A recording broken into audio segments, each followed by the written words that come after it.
12 millones de toneladas de plástico ingresan a los océanos cada año. 150 millones de toneladas ya se encuentran en los océanos.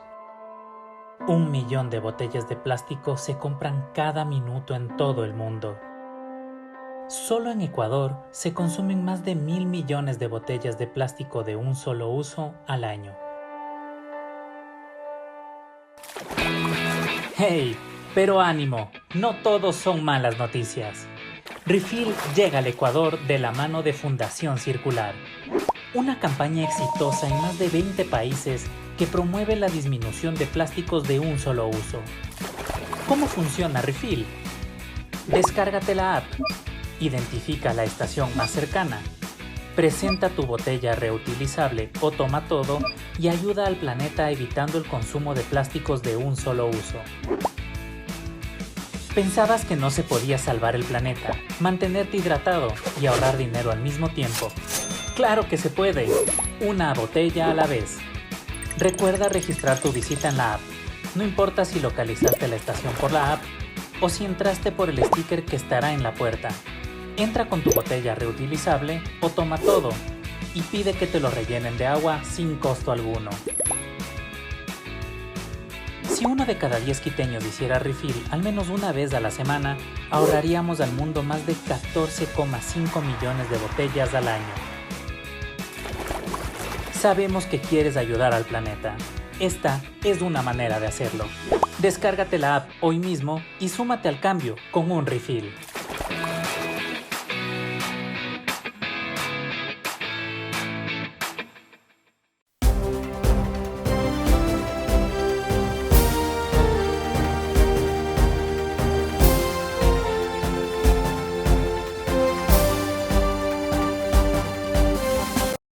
De la mañana con 4 minutos, amigas y amigos, de este viernes 18 de junio. Saludamos cordialmente al magíster Lenin Rogel. Él se desempeña como secretario ejecutivo del Consejo de Protección de Santa Cruz. Lenin, muy buenos días. Gracias por atender la invitación de Punto de Encuentro. ¿Qué es lo que hace a propósito de la rendición de cuentas que el día de hoy se va a realizar a las 10:30 de la mañana? ¿Qué es lo que hace y se encarga la Secretaría Ejecutiva del Consejo de Protección de Santa Cruz? Buenos días, estimado Giovanni, gracias por la invitación. Un cordial saludo a cada uno de las personas que nos miran y nos escuchan en este momento. Por cierto, felicitaciones por este nuevo programa, este nuevo desafío. Entiendo que es un tema, luego de un gran sacrificio, un tema innovador sin duda. Era necesario ya este tipo de programas. Felicitaciones, Giovanni. Muchísimas gracias, Lenin. La Secretaría de Consejo de Protección se crea años atrás, a raíz de las normativas respectivas, y su finalidad es vigilar, plantear y observar políticas públicas para personas de atención prioritaria, y que en el año 2008, a raíz de la aprobación de la Constitución, obviamente define cuáles son esos grupos de atención prioritaria, como niños, niñas, adolescentes, adultos mayores, personas con discapacidad. Al hablar de protección, estamos hablando de protección contra la violencia intrafamiliar, violencia sexual. ¿Qué tipo de protección? En la Constitución del 2008 se define el tema de los derechos y se crean sistemas nacionales y cantonales para garantizar que estos se cumplan. Si bien es cierto, la Secretaría como tal no se encarga de ejecutar los servicios, pero sí el tema de articular. Pero también un tema reflexionando de manera general. Si bien es cierto, la Constitución del 2008 fue de avanzada en el tema de garantizar los derechos, y ahora el desafío es tener los recursos necesarios para que esos derechos y esas políticas públicas sean ejecutadas. Ajá. Porque una cuestión es planificar, visionar, que está bien, que es lo importante, pero lo otro es con qué plata se ejecuta. Y allí los estados tienen obviamente ese gran desafío.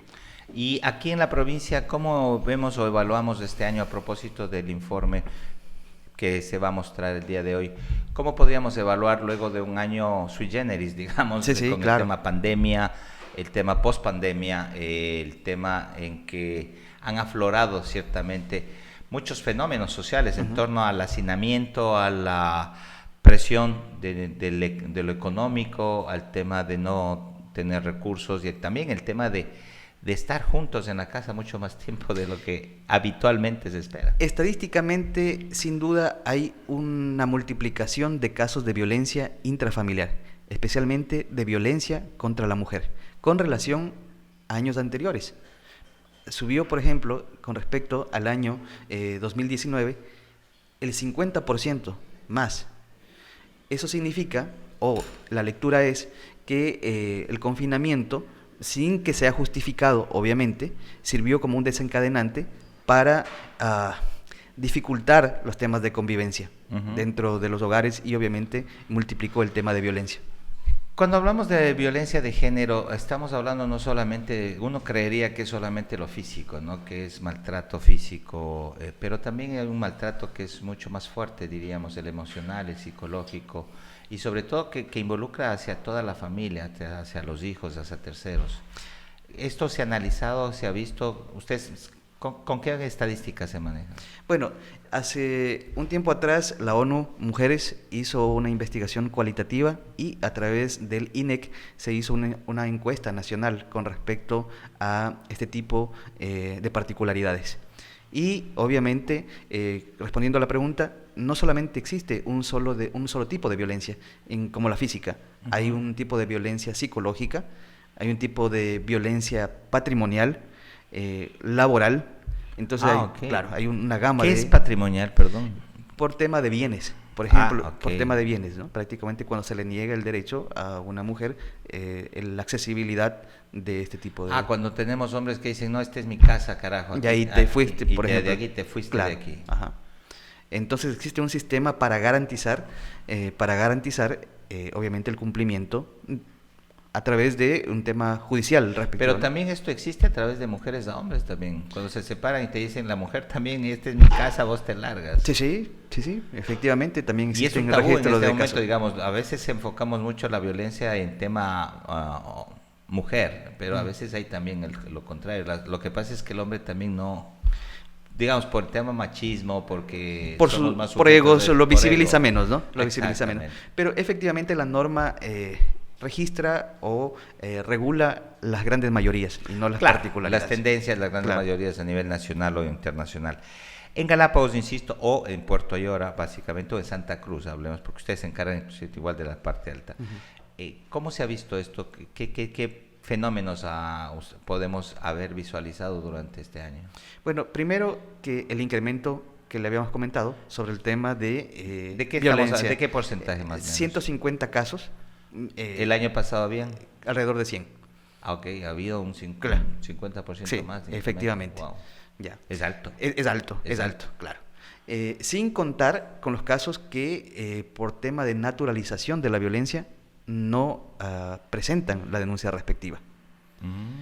Puesto que creen que el tema de la violencia es un tema casi natural o normal, cuando realmente tiene que ser un tema visibilizado, ¿no? Y obviamente puesto en la denuncia respectiva. Y de estos 50 casos, primero de los 50 casos más, pero en general, ¿podemos tener una estadística de en qué tipo de género se han dividido? Básicamente en físico y en psicológico, que son los dos más grandes. Los dos más fuertes. Los dos más fuertes, ajá.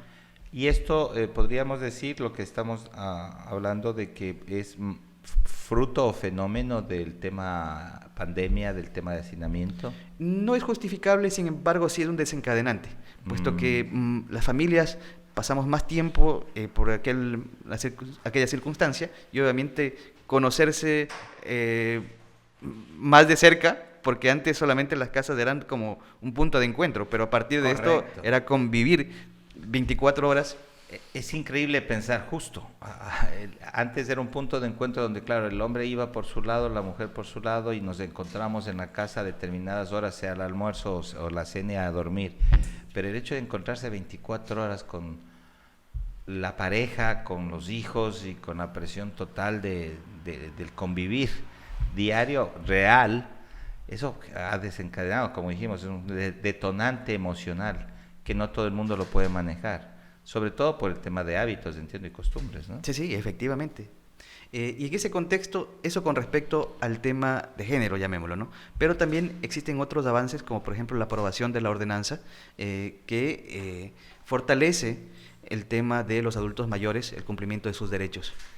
Ah, y eso es importante. Siempre se ha hablado de los derechos que tienen las personas o adultos mayores. Sin embargo, nadie ha hecho nada o poco se ha hecho para que se cumplan estos derechos. Sí. ¿Ustedes han trabajado en eso? Ya está aprobada una ordenanza, incluso con personas de discapacidad, y obviamente allí dentro de las personas de discapacidad el tema de las limitantes que existen, las barreras físicas que históricamente las ciudades se han construido sin pensar en estas minorías, pero que tienen todos los derechos respectivos.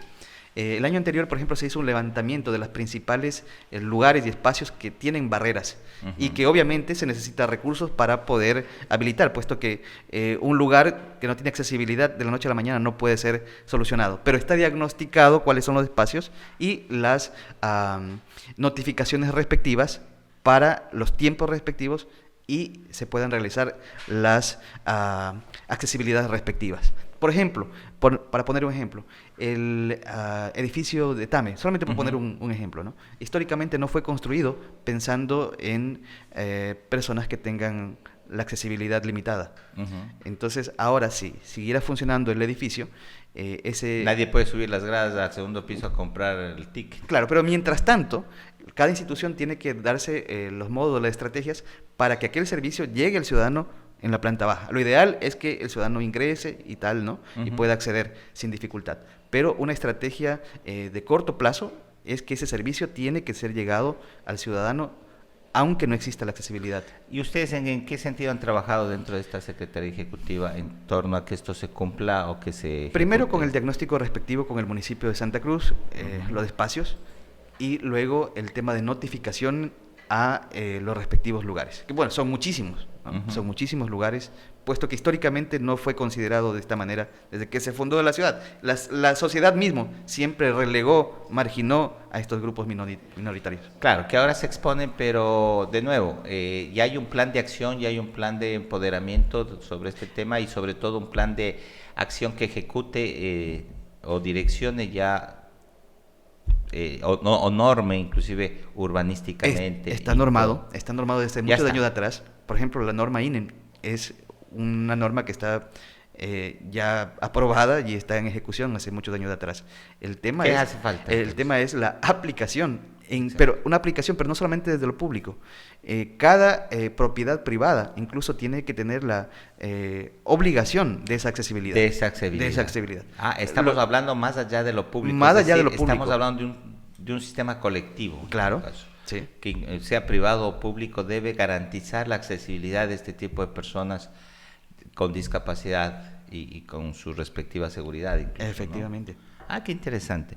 Bien, en este año entonces, ¿qué se ha hecho? Digamos un resumen breve de lo que se ha hecho como Secretaría Ejecutiva del Consejo de Protección. Bueno, dentro de las políticas públicas macro se encuentra obviamente las dos ordenanzas que le mencioné, pero también ha existido temas de capacitación, obviamente no todas presencialmente, por todas las dificultades que ha existido, por el tema de evitar nuevos contagios, y obviamente un trabajo participativo con los consejos consultivos, porque recuerde que el Consejo de Protección está constituido también por una parte ciudadana, Consejo Consultivo de Mujeres, de Niños, de Adolescentes, y ellos hacen sus propuestas para la ejecución.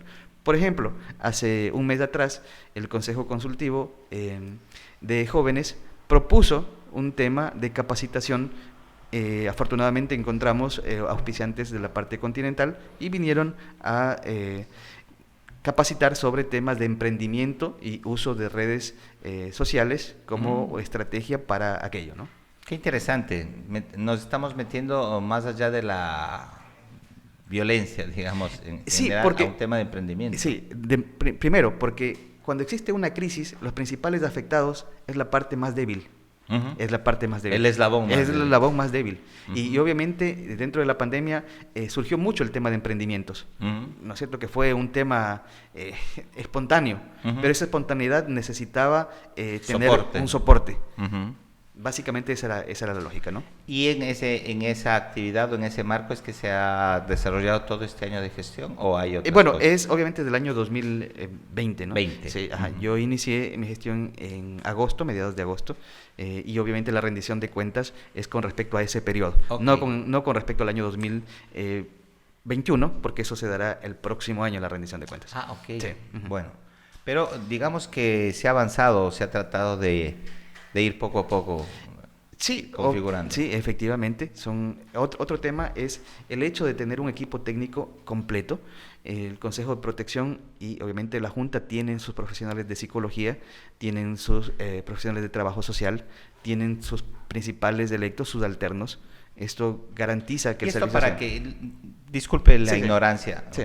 le digo públicamente, pero ¿para qué sirve la Secretaría? ¿Cuál es su función? ¿Qué es lo que hace? ¿Por qué cuenta con todo este personal? ¿O para qué? Primero porque es un tema que se encuentra normado desde la Constitución Ya, hasta la ley. ok, Ya. la norma que Segundo, dice que haya, pero... segundo, porque tiene que articular todas estas políticas públicas que en la teoría están creados para que sean ejecutados. Pero no volvemos a más teoría, o sea, a burocracia nada más. O sea, ¿qué se hace de trabajo efectivo o de campo? ¿Solamente están ahí para asesorar, decir, mire cómo se hace O sea, el Consejo como tal, normativamente, esa es su función. Porque la ejecución tiene que hacer la institución que tenga a cargo ¿Y su competencia. ¿Cuántas personas son del Consejo? Bueno, 3 miembros del Consejo de Protección es el equipo técnico y administrativo. ¿Ellos son electos por quién o designados por quién? Obviamente por el Consejo de Protección de Derechos. En Pero- pleno, que está constituido obviamente por las instituciones públicas y los organismos de participación social. Ok, cada una de las instituciones nombra un representante para que conforme este Son consejo. electos, en el tema de lo social, son electos por los ciudadanos. Es más, el próximo 21 se va a elegir por primera vez el Consejo Consultivo Cantonal de Pueblos y Nacionalidades. Y obviamente está hecha la convocatoria, va a ser realizado en el Salón de la Ciudad y allí es donde... 21 de julio. El 23. El 23, ajá. de julio. De junio. Ah, sí, estamos la próxima a 4 semana. días, La próxima, la próxima semana. semana. La próxima semana. Ok. Sí, ajá. Entonces ellos eligen a sus representantes, por poner un ejemplo, para garantizar, obviamente para vigilar que las instituciones cumplan aquellas normativas, aquellas políticas públicas que benefician a estos grupos que históricamente han sido excluidos, Ok. por ejemplo. Tiene 3 miembros del Consejo Consultivo y de ahí, ¿qué más? Y obviamente la cuerpo junta técnico.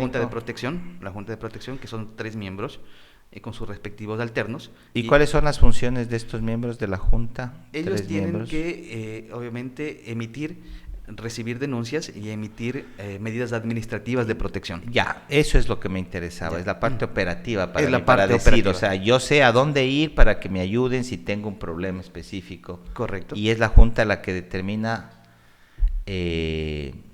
Las medidas administrativas medidas de protección inmediata a la precautelatorias, persona. Exactamente. Independientemente de lo que ocurra luego en la parte judicial, Correcto. obviamente que es la- paralelo, diríamos, Sí, ¿no? un Pero se trabajo motiva conjunto. esto a través de una denuncia o de decir, mire, ¿sabe que me está pasando esto? Correcto.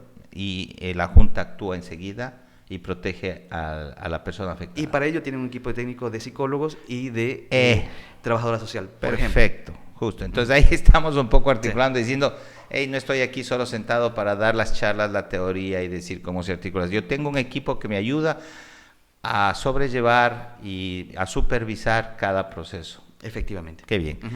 ¿Quién está al frente del Consejo de El- Protección? El presidente es el señor alcalde, como en Ok. todos los municipios del país, Ya. y obviamente cada consejo tiene un secretario, en este caso yo.